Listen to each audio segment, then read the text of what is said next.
भारतीय रेलवे और राष्ट्र के लिए एक ऐतिहासिक क्षण में माननीय प्रधानमंत्री श्री नरेंद्र मोदी ने आज राजस्थान के बीकानेर में 26,000 करोड़ से अधिक की लागत वाली कई विकास परियोजनाओं का उद्घाटन, शिलान्यास और लोकार्पण किया। अमृत भारत स्टेशन योजना के तहत एक ऐतिहासिक पहल में प्रधानमंत्री ने 1100 करोड़ से अधिक की लागत से विकसित 18 राज्यों और केंद्र शासित प्रदेशों के 86 जिलों में स्थित 103 पुनर्विकसित अमृत स्टेशनों का भी उद्घाटन किया। इनमें से बिहार के पीरपैंती रेलवे स्टेशन और मालदा डिवीजन पूर्वी रेलवे के अंतर्गत झारखंड के राजमहल रेलवे स्टेशन का माननीय प्रधानमंत्री के द्वारा अमृत स्टेशनों के रूप में उद्घाटन किया गया। पीरपैंती स्टेशन, जिसे एनएसजी 5 स्टेशन के रूप में वर्गीकृत किया गया है, को बिहार की सांस्कृतिक समृद्धि को दर्शाने के लिए पुनर्विकसित किया गया है। साथ ही यात्रियों के लिए विश्व स्तरीय सुविधाएं सुनिश्चित की गई है। स्टेशन के वास्तुशिल्प, डिजाइन और अंदरूनी भाग चित्रकला और आसपास के ऐतिहासिक स्मारकों से प्रेरित है, जो परंपरा और आधुनिकता का एक सहज मिश्रण बनाता है। पीरपैंती में उद्घाटन समारोह में divisional railway manager DRM Malda Shri Manesh Kumar Gupta और डिवीजन के वरिष्ठ शाखा अधिकारी मौजूद थे। वहीं कहलगांव के माननीय विधायक श्री पवन कुमार यादव भी मौजूद थे।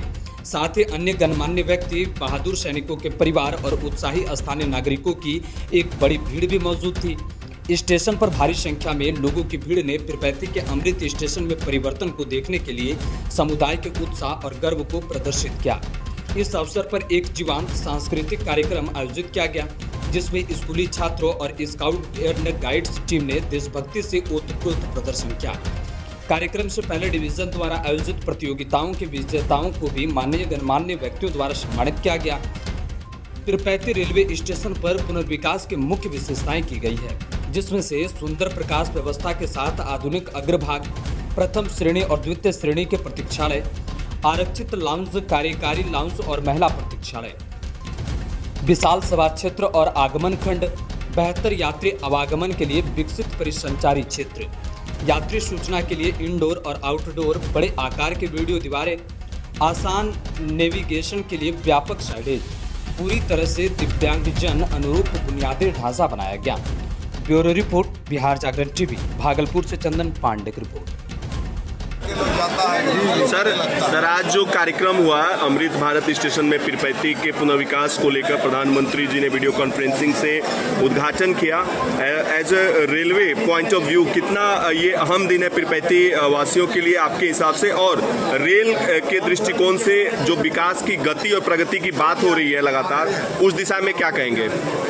देखिए, जैसे माननीय प्रधानमंत्री जी ने खुद कहा कि ये इन्वेस्टमेंट जो है अमृत भारत स्टेशन में, इसका मल्टीप्लायर इफेक्ट है। ये सिर्फ रेलवे स्टेशन की उन्नति नहीं है, इससे लिंक हर एक आदमी जो है इससे लाभान्वित हो। इसको बनाने में जैसे प्रधानमंत्री जी ने स्वयं कहा कि बजरी लगी है, ईंट लगा है, जो ढोने वाला, जो ट्रक चलाने वाला है, जो मजदूर है, तो छोटे तबके का हमारा आम नागरिक है, वो तो डायरेक्टली इससे अफेक्ट हुआ ही है, उसमें इम्प्रूवमेंट आया है। परंतु इस स्टेशन से लग के जो इकोनॉमिक डेवलपमेंट होगा पीरपैंती का, और अलावा इसके अलावा जितने भी अमृत भारत स्टेशन है, उनमें टूरिज़्म है, उसमें लोगों के बिजनेसेस इंप्रूव होंगे, नेटवर्किंग बढ़ेगी, अलग अलग जगह से लोग यहाँ पे आएंगे, यहाँ का जो बिज़नेस है वो डेवलप होगा। तो दिस इज़, हम लोग इसको इकोनॉमिक की भाषा में कहते हैं मल्टीप्लायर इफेक्ट। तो मल्टीप्लायर इफेक्ट से मुझे पूरी उम्मीद है कि ना सिर्फ पीरपैंती परंतु आसपास के जो यहाँ पे और भी अन्य क्षेत्र हैं, इसका भी सार्वभौमिक रूप से विकास हो सके। सर, लगातार मांग उठ रही है क्योंकि अमृत भारत स्टेशन में पीरपैंती को शामिल किया गया, दैट मीन्स कि इसका इंपॉर्टेंस काफ़ी बढ़ गया है और पहले से भी था। लगातार मांग उठ रही है कुछ ट्रेनों के ठहराव को लेकर, ब्रह्मपुत्र मेल के बारे में लोग पूछ रहे हैं लोग मालदा पटना के बारे में। तो अब लगता है कि अमृत भारत स्टेशन में शामिल होने के बाद जिस तरीके से यहाँ पर इतना बड़ा प्रोजेक्ट रन कर रहा है, आप लोगों के हिसाब से इसमें जो है इस पर कब तक विचार किया जाएगा? सर देखिए, किसी भी स्टेशन पे नई ट्रेन का संचालन या नई ट्रेन का ठहराव बहुत सारे चीज़ों को ध्यान में रख के किया जाता है। हर हर इंसान चाहता है, हर नागरिक चाहता है कि उसके क्षेत्र से कोई नई ट्रेन चालू हो, वहाँ पे ट्रेनों का ठहराव हो, और हम इसका बिल्कुल संज्ञान लेते हैं क्योंकि ये आम नागरिकों की ज़रूरत है। परंतु कई बार ये होता है कि कुछ ऑपरेशनल रीज़न की वजह से हम लोग सिर्फ उसी स्टेशन पर ठहराव नहीं दे पाते, आगे पीछे दे पाते हैं। लेकिन क्योंकि आप लोगों ने ये रिक्वेस्ट की है और सब लोगों ने यहाँ पे है, तो हम ज़रूर ये बात जो है इसको स्टडी करेंगे, इसकी फिजिबिलिटी देखेंगे, बहुत ऑपरेशनल पॉइंट ऑफ व्यू से, कमर्शियल पॉइंट ऑफ व्यू से, और जहाँ तक संभव हो सकेगा, जिन ट्रेनों का ठहराव संभव हो सकेगा, हम ज़रूर करेंगे। सर, इस रूट की एक महत्वपूर्ण ट्रेन हुआ करती थी सियालदा वाराणसी, और कोरोना काल से ही बंद है और फिर कभी चालू नहीं हुई। क्या आपकी रेलवे उसको चालू करने जा रही है? देखिए, कोरोना काल में न सिर्फ पीरपैंती परंतु बहुत सारे अन्य स्टेशनों पे बहुत सारी ट्रेनों का जो ठहराव है वो बंद कर दिया गया था, बहुत सारी ट्रेनें भी बंद हो गई थी। और जैसे जैसे इम्प्रूवमेंट हो रहा है वैसे वैसे कुछ कुछ स्टेशनों पर हम फिर से ठहराव दे रहे हैं। तो मैं आपको ये नहीं कह सकता कि ये कल ही हो जाएगा, या कोई टाइम फ्रेम नहीं दे सकता, परंतु उस पर रेल मंत्रालय, पूर्व रेलवे, हमारा डिवीज़न, ये सब प्रकार से उस पर कार्य कर रहा है। जब भी फिजिबिलिटी होती है हम उस पर जरूर उस पर कार्य करते हैं। सर, गोड्डा लाइन जो जुड़ रही है, सर गोड्डा की जो लाइन जुट रही है पीरपैंती से, क्या लगता है आपको कि ब्रॉडर एस्पेक्ट्स में डेवलपमेंट प्रोसेस जो है किस तरीके से यहाँ से आगे बढ़ेगा भविष्य के लिए, और प्लानिंग्स भविष्य के लिए क्या यहाँ पे अमृत भारत स्टेशन का जो प्रोजेक्ट अभी इसमें और भी आगे कुछ ऐड होने जा रहा है? देखिए, एक तो जो आपने बात कही कि पीरपैंती से गोड्डा की जो रेल कनेक्टिविटी है वो बहुत बड़ा आपने है, क्योंकि पीरपैंती में एक थर्मल पावर प्लांट भी अब आ रहा है, और गोड्डा से हम लोग जब इसको कनेक्ट करेंगे तो कोयले फ्रेट के साथ साथ में जो पैसेंजर सर्विसेज हैं वो भी इम्प्रूव हो जाएंगी। यहाँ पे आपको डायरेक्ट कनेक्टिविटी मिल जाएगी। रेलवे के लिए भी फ़ायदा है कि शॉर्ट डिस्टेंस पे हम लोग पीरपैंती से कनेक्ट हो जाएंगे। दूसरा जो आपने कहा कि दिस वॉज फेज़ वन में हम लोगों ने स्टेशन का किया। अभी यहाँ पे जो 12 मीटर का जो FOB है वो अभी बन रहा है। मुझे पूरी उम्मीद है कि इस साल के अंत तक वो बन के रेडी हो जाएगा। और फेज़ 2 का भी प्रपोजल हम लोगों ने भेज दिया है, न सिर्फ पीरपैंती का परंतु अन्य स्टेशनों का भी, जिसमें सेकेंड एंट्री से कनेक्टिविटी, प्लेटफॉर्म की सरफेसिंग, वाटर बूथ्स की अवेलेबिलिटी, और भी बहुत सारी चीज़ें जो इसमें अभी रह गई थी फेज़ 1 में हम लोग नहीं कर पाए थे, तो हम लोग फेज़ 2 में इसको इम्प्रूव करेंगे। सर, 2 नंबर प्लेटफॉर्म पे एक बार फिर से पैसेंजर ट्रेन के बारे में पैसेंजर ट्रेन कोच कहा कि 5-5 घंटे दोनों तरफ। योजना के तहत विकसित पीरपैंती स्टेशन का उद्घाटन माननीय प्रधानमंत्री जी ने वर्चुअल माध्यम से किया। इस अवसर पर आप भी उपस्थित थे, कैसा क्षण रहा आपके लिए ये?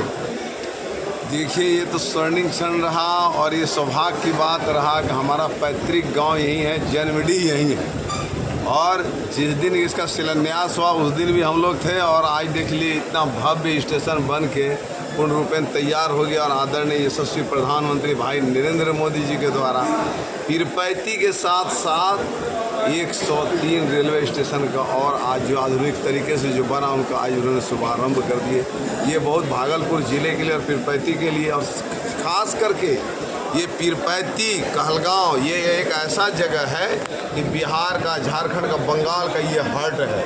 अगर यहाँ आप खड़े हैं तो देख लीजिए, आपको गोड्डा तरफ से, महागामा तरफ से भी यहाँ लोग आना जाना करते हैं। आप साहबगंज राजमहल से भी आएंगे, देरा क्षेत्र से भी आएंगे, और भागलपुर से भी आएंगे, और पूर्णिया कटिहार की तरफ से भी लोग घूम करके आते हैं। ये तो बहुत ही अच्छी जगह हो गया। और इतना ही नहीं, और यहाँ पर तीसरी रेलवे लाइन का भी शुभारंभ जल्द होने जा रहा है। देख लीजिए कि गोड्डा महागामा होते हुए पीरपैंती से कटरिया, अपना जो बटेश्वर स्थान है गंगा नदी, उस पार से ये भी बहुत जल्दी चालू होने वाला है। आदरणीय प्रधानमंत्री भाई नरेंद्र मोदी जी के द्वारा देख लिए दूसरा पावर प्लांट पीरपैंती में पुनः जो हमको लगता है 4 से 5 महीना में चालू हो जाएगा। 2400 मेगावाट का 21,400 करोड़ रुपया की लागत से भी हो गया। अभी देखिए, विश्व का सबसे पहला यूनिवर्सिटी विक्रमशिला केंद्रीय विश्वविद्यालय हुआ करता था, उसके लिए भी 500 करोड़ रुपया दिया गया माननीय प्रधानमंत्री भाई नरेंद्र मोदी जी के द्वारा। और आदरणीय बिहार के माननीय मुख्यमंत्री आदरणीय नीतीश जी के द्वारा 285 एकड़ जमीन जो है किसान परिवार का अधिग्रहण भी किया गया, और विश्वविद्यालय को बनाने के लिए DPR भी तैयार हो रहा है। जिस तरह से लोग पहले देश विदेश से लोग यहाँ पर पठन पाठन के लिए आया करते थे, उस तरह से इस इलाके के युवा भाई युवा बहन के साथ साथ देश विदेश के भी युवा भाई बहन यहाँ पर शिक्षा ग्रहण करने के लिए आएंगे। ये तो शुरू से ही भागलपुर जिला जो है ये कीर्तिमान जगह है, गौरवशाली जगह है, ये ऐतिहासिक जगह है। देख ली यहाँ कर्ण की भूमि है, दान कर्ण की भूमि है यहाँ, इसलिए तो बहुत बड़ा जगह है। और उतना ही नहीं, अपने यहाँ झारखंड और बिहार के बॉर्डर पर कोयला का बहुत बड़ा भंडारा जो है यहाँ पर निकला हुआ है, वो भी बहुत जल्द से चालू होने जा रहा है।